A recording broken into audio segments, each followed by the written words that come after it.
बिस्मिल्लाहिर्रहमानिर्रहीम। अस्सलाम वालेकुम। आज 13 अक्टूबर है और दिन है जुमेरात का। बड़े दिनों बाद हैकर ने मुखड़ा दिखाया है, दीदार कराया है, यही कह सकते हैं। और उसने एक और ऑडियो जो है वो शहबाज शरीफ साहब की जारी की है। मैं आपको एक चीज़ तो बता दूं कि जब ये हैकर ऑडियो जारी कर रहा था और उसके बाद आपने देखा कि इमरान खान साहब की कुछ ऑडियोज़ जारी की गई, जिन ऑडियोज़ में इमरान खान साहब वही बात कर रहे हैं जो उन्होंने पब्लिकली भी की,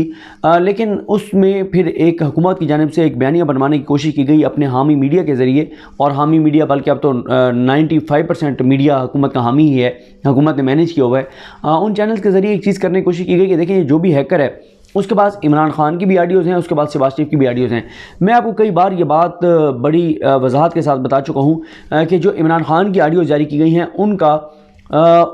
इस हैकर से कोई ताल्लुक़ नहीं है जो शहबाज शरीफ की ऑडियोज़ जारी कर रहा है। और ये जो इमरान खान साहब की ऑडियोज़ हैं, इन ऑडियोज़ के बारे में शहर इक़्तिदार के जो बाखबर सहाफ़ी हैं उनको पता है कि ये ऑडियोज़ किसके पास मौजूद थी और कौन बार बार ये बता रहा था कि हमारे पास ऐसी ऑडियो है जिसमें इमरान खान ये कह रहे हैं कि लेट्स प्ले विद इट। और आप चलें बाकी छोड़ दें, अंसार अब्बासी साहब ने तो 4 जुलाई को खबर छापी हुई है, उनको बुला के पूछ लें कि किसने तुम्हें, क्योंकि उसमें खबर में लफ्ज़ एजेंसीज भी यूज़ हुआ है, तो पूछ लें किस हुकूमत ने, किस एजेंसी ने तुम्हें बुला के, किस हुकूमती अहदेदार ने, किस एजेंसी ने बुला कर कहा था कि इमरान खान की ऑडियोज़ हमारे पास हैं। और फिर जब नून लीग पर मुश्किल वक्त आया, मरीम नवाज़ और शहबाज शरीफ का कच्चा चाटा खुल के सामने आया कि कैसे मरीम नवाज़ के दामाद के लिए आइन और कानून की धज्जियाँ बखेरी जा रही हैं, कैसे उसके सोसाइटीज़ के लिए ग्रेड स्टेशन लगवाया जा रहा है, कैसे मरीम नवाज़ साहिबा के दामाद के लिए कश्मीरियों के खून का सौदा किया जा रहा है और उसका पावर प्लांट मंगवाया जा रहा है, और जो वहाँ पर चीज़ें हो रही हैं प्राइम मिनिस्टर ऑफिस में कैसे अपने ज़ाती मामलात और ख़ानदानी मामलात और ख़ानदान को फ़ायदा देने के लिए चीज़ें हो रही हैं। तो साथ ही लाडलों को दी गई वो ऑडियो कि ये लो तुम भी चला लो, और तासुर दिया गया कि ये हैकर ने जारी किया। कोई इस हैकर ने जारी नहीं की थी, ये बड़ा अच्छा हैकर है जो ये वाला हैकर है, ये जो चीज़ें जारी कर रहा है। तो इस हैकर का उन ऑडियो से कोई ताल्लुक़ नहीं है जो कि इमरान खान साहब की जारी की गई हैं। लेकिन अब आ जाते हैं जो आज इस हैकर ने ऑडियो जारी की है, इसमें एक और बड़ा इंकशाफ और बड़ी चीज़ है। मैं आपको ये सुनाता हूँ और बताता हूँ, फिर मैं आपको बताता हूँ कि ये मामला है क्या। हैकर क्या और भी ऑडियो जारी करेगा, और अगर वो जारी नहीं कर रहा तो पस पर्दा क्या ऐसी चीज़ होगी जिस वजह से ये हैकर ऑडियो जारी नहीं कर रहा था और अब एक और उसमें उसने देग में से दाना चखाया है कि ज़रा चख लें। और ये हुकूमत के लिए क्या मैसेज है उस पर बात करते हैं, ज़रा सुन लें। ये जो बंदा है पता नहीं अब तो शाह साहब है कौन है, वो कह रहा है कि पीपल्स पार्टी वाले मामले खसूसी के ओहदों में शेयर मांग रहे हैं। शहबाज शरीफ कह रहा है पीएम से भी शेयर मांग रहे हैं पीपल्स पार्टी वाले। ये मुझसे बात की थी उसने, बिल्कुल। शहबाज शरीफ कहते हैं नहीं, उन्होंने बात की थी मुझसे, बिलावल ने। आगे सुने। तो ये फिर हमने देखना है,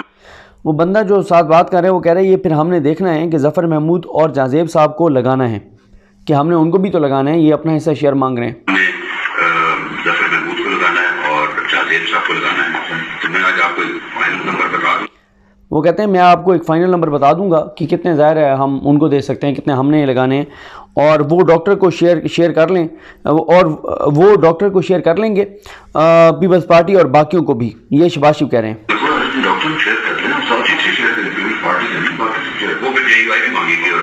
वो बंदा कह रहा है कि JUI भी मांगेगी और MQM भी मांगेगी। वो कहते हैं कि ये बहुत इंपॉर्टेंट बात है, MQM के एक बंदे का नाम मलिक अहमद अली बता रहे थे कि उसका हमारा और उनके साथ डील कराने में बड़ा कलीदी रोल था। वो मैं आपको उसकी CV मतलब यही बता रहे होंगे ना कि दिखा दूंगा। और सर वो कराची का बंदा है, और ये जनाब है ये ऑडियो। अच्छा, अब इसमें एक तो सवाल ये है कि वो जो बंदा है जिसका जिक्र हो रहा है, क्या वो ये कह रहे हैं कि उसका हमारा और उनकी डील कराने में बड़ा किरदार है, इस्टेब्लिशमेंट की बात कर रहे हैं कि हमारा यानी इस हुकूमत को लाने के लिए जब हम पोजीशन में थे और इस्टेब्लिशमेंट की डील कराने में बड़ा कलीदी रोल था, या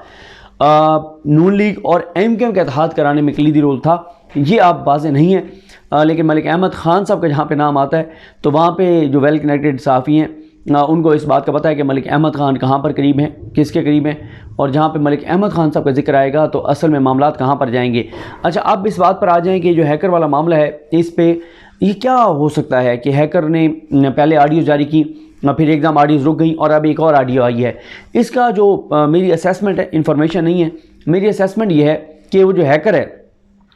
वो दरमियान में जो गैप आया है ना, जो उसने ऑडियोज़ रोकी हैं,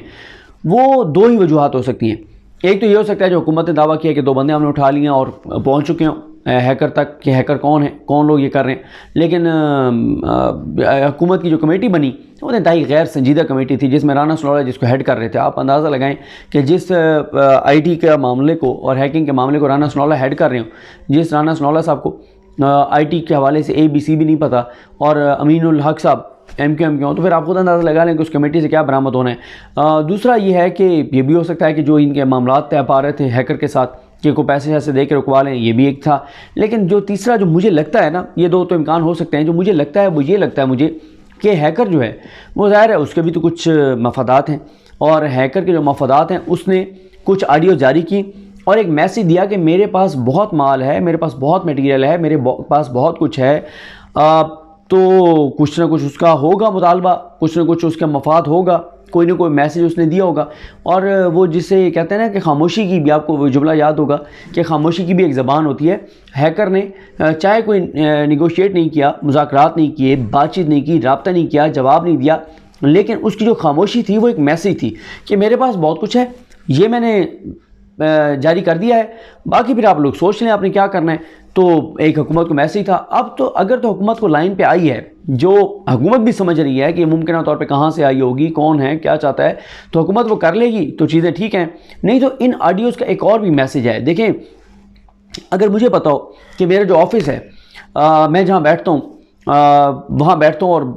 बातचीत करता हूँ, सारा दिन बैठता हूँ, जब मेरी चंद ऑडियोज़ आएंगी ना तो मैं सर पकड़ के बैठ जाऊँगा कि यार मैंने तो उस दफ्तर में बैठ के ये बात भी की थी, मैंने तो फ़लाँ के खिलाफ भी बात की थी, मैंने तो फ़लाँ के बारे में बात की थी, तो वो ना आ जाए तो ज़ाहिर है फिर मैं हाथ पाँव मारूंगा, मैं किसी के पास जाऊंगा कि यार मेहरबानी करें इसको रोकें, और ये कौन है, इसको बंदे को मैनेज करें, रोकें। तो फिर जो रोकने की सलाहियत रखते होंगे, ताकत रखते होंगे, वो कहेंगे कि भाई ठीक है, फिर हमारे साथ मामला ठीक करें, हम उसको रोक लेते हैं, देख लेते हैं कौन है बंदा। तो हुकूमत की परेशानी ये है कि जैसे जब भी कोई ऑडियो आती है फ़ौरन इनको धचका लगता है, इनको झटका लगता है, इनको टेंशन शुरू हो जाती है कि यार हमने तो यहाँ बैठ के फ़लाँ शख्सियत के बारे में बात की थी, और जहाँ पे मरीम नवाज़ साहिबा हों और वहाँ साजिश ना हो, जहाँ मरीम नवाज़ साहिबा हों वहाँ फ़ौज के ख़िलाफ़ बात ना हो, जहाँ मरीम नवाज़ साहिबा हों वहाँ पे इदारों के ख़िलाफ़ बात ना हो, ये हो नहीं सकता। तो ये अगर तो जो हैकर चाह रहा है, जो भी वो मैसेज कन्वे करना चाह रहा है, अगर तो ये उस हैकर की बात मान लेते हैं, यानी हैकर से मुराद ये है, मैं जो आपको अल्फाज में समझाने की कोशिश कर रहा हूँ, उम्मीद है आप समझ रहे होंगे कि वो जो मैसेज दे रहा है ना कि ये वाला मामला ठीक कर लें, अगर तो वो मामला उन्होंने ठीक कर लिया तो वेल एंड गुड, ना किया तो फिर ये भी हो सकता है कि एकदम हैकर जो है वो सारी ऑडियो जारी कर दे, और उसमें कुछ ऑडियोज़ ऐसी होंगी मरीम नवाज़ साहिबा की इदारों के बारे में, इदारों में की जो टॉप शख्सियात हैं, आर्मी चीफ़ के बारे में, DGSI के बारे में, DGSI के बारे में तो मुझे नहीं लगता, लेकिन आर्मी चीफ़ के बारे में ऐसी चीज़ हो सकती है जो बहुत खौफनाक साबित हो। और मैंने आपको बताया कि कोई बईद नहीं है कि वो जब ऑडियोज़ एकदम निकलें, उन ऑडियोज़ की वजह से फिर ये हो सकता है फिर इस हुकूमत को वैसे ही घर जाना पड़े, शहबाज शरीफ साहब को स्टेप डाउन करना पड़े, ऐसी चीज़ भी उसमें को बहुत बड़ी आ सकती है। और मरीम नवाज़ साहिबा जो है वो लंदन मौजूद हैं, पता नहीं ये भी ना हो कि ऐसी चीज़ें सामने आ जाएँ जिससे फिर ये है कि मरीम नवाज़ साहिबा की वापसी मुमकिन ना हो, तो कुछ भी हो सकता है। लेकिन ये डिपेंड करता है ना कि बैकग्राउंड पे चल क्या रहा है, क्योंकि जो बैकग्राउंड पे चीज़ें चल रही हैं उसकी हमारे पास हम असेसमेंट तो कर सकते हैं, हम अंदाज़ा तो लगा सकते हैं, हम तजिया और तबसरा तो कर सकते हैं। कुछ चीज़ों को ज़ाहिर है बैक एंड पे चीज़ें जो चल रही होती हैं, जो पता चल रही होती हैं, उसकी बुनियाद पर तजिया तो कर सकते हैं, लेकिन एग्जैक्ट इन्फॉर्मेशन हमारे पास नहीं है। एग्जैक्ट इन्फॉर्मेशन तो आपको पता है यही ज़राए से आई कि 2 बंदे उठा लिए हैं, और राना सनोला साहब ने तो इतना आसान करके बताया है हैकिंग को कि उसका मतलब तो यह है कि कोई भी आराम से जाके और वज़ीर-ए-आज़म पाकिस्तान के दफ्तर को हैक कर सकता है, वहाँ पे उसको बग कर सकता है, हैकिंग कर सकता है। और 23 करोड़ के जो मुल्क है, जो न्यूक्लियर पावर है, जहाँ पे सबसे हसास फैसले होते हैं पाकिस्तान के, वहाँ वो आराम से इंफॉर्मेशन जो है वो हासिल कर सकता है। तो राना सनोला साहब की गुफ्तगू से तो यही लगता है। तो ये जो सारी सूरत हाल है, इसमें मैंने आपको बता दिया है कि मेरा यही ख्याल है कि हैकर जो है उसने पहले ऑडियो जारी की और फिर थोड़ी सी ज़ाहिर है गर्द बैठी तो उन्हें लगा कि सब ओके है। उसने कहा नहीं, एक और ऑडियो उसने मुख्तसर 1 मिनट से भी कम की ऑडियो जारी करके हैकर ने ये मैसेज दिया है कि भाई मैं अभी ज़िंदा हूँ, मेरे पास चीज़ें हैं, तो क्या करना है बताएं, हुक्म करें। तो ये एक मुझे लगता है एक मैसेज है और हुकूमत के लिए ज़ाहिर है परेशानी होगी, और परेशानी यही होगी कि वहाँ बैठे हुए जो कुछ वो बोलते रहें, जो कुछ कहते रहें, वो ये भी हो सकता है कि जरदारी साहब के बारे में जो मरीम नवाज साहबा की एक ऑडियो सामने आई थी कि जलील आदमी ये करता है वो करता है, इससे भी भयानक कोई ऑडियो आ जाए, मरीम नवाज साहबा कोई भी इस तरह के अल्फाज अदा कर रही हों जरदारी साहब के बारे में, किसी और इत्तेहादी के बारे में। ये भी हो सकता है कि वो मुल्क की ताकतवर तरीन शख्सियात जो हैं उनके बारे में कोई बात कर रही हूँ, अदलिया के ख़िलाफ़ साजिश कर रही हूँ, किसी जज का नाम ले रही हूँ, कुछ चीज़ें मैनेज करने की बात कर रही हूँ। तो उस वक्त तो ये लगता है ना कि आप प्राइम मिनिस्टर ऑफिस में बैठे हैं और चचा भतीजी बैठे हैं, कोई वो नहीं है। लेकिन वो बुज़ुर्ग ठीक कहते हैं कि दीवारों के भी कान होते हैं, तो एहतियात करनी चाहिए। तो बहरहाल देखते हैं हैकर कब मज़ीद ऑडियो जारी करता है, नहीं करता, चीज़ें किस तरफ जाती हैं। मुझे अपनी दुआ में याद रखें। लकनीम हम सबका हमें नासरो। अल्लाह हाफ़िज़।